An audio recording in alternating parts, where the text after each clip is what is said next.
a joyful welcome home over the weekend, as 3 of the 6 Canadians who were detained by Israeli forces in international waters while attempting to deliver supplies to Gaza as part of the Freedom Flotilla Coalition returned to Toronto Pearson International Airport. The Conscience, the vessel that I was on, was a vessel mostly of media, journalists, physicians, frontline workers, doctors, and those are the ones who are being targeted right now in Gaza.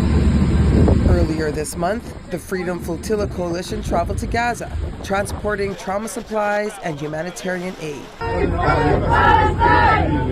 When, approximately 120 nautical miles offshore in international waters, Israeli forces boarded the vessel and detained over 90 people on board. For 3 days, Toronto-based harm reduction worker Misquasan Agnew was held in Israel's largest detention center, Kitzayut. There was a lot of them.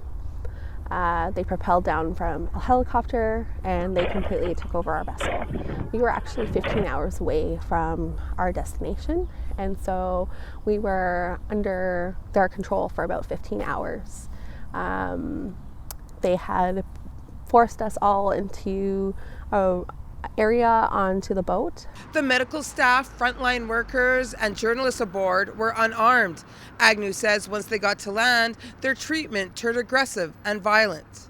Physical, pushing us to the ground, forcing us to be on our knees, blindfolding us. They were very brutal.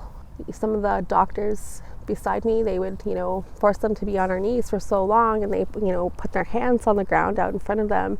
And one of the soldiers came and said, put your hand behind your back, so that it was harder for them, and don't move. If you move, I'll beat you. 2 other fellow detainees also arrived at Pearson Airport with Agnew. 3 others from Newfoundland were released over the weekend and arrived safely in St. John's. Agnew says once she's had some time to reflect and recover, she will be continuing her humanitarian work here at home and abroad. In Toronto, Beverly Andrews, City News.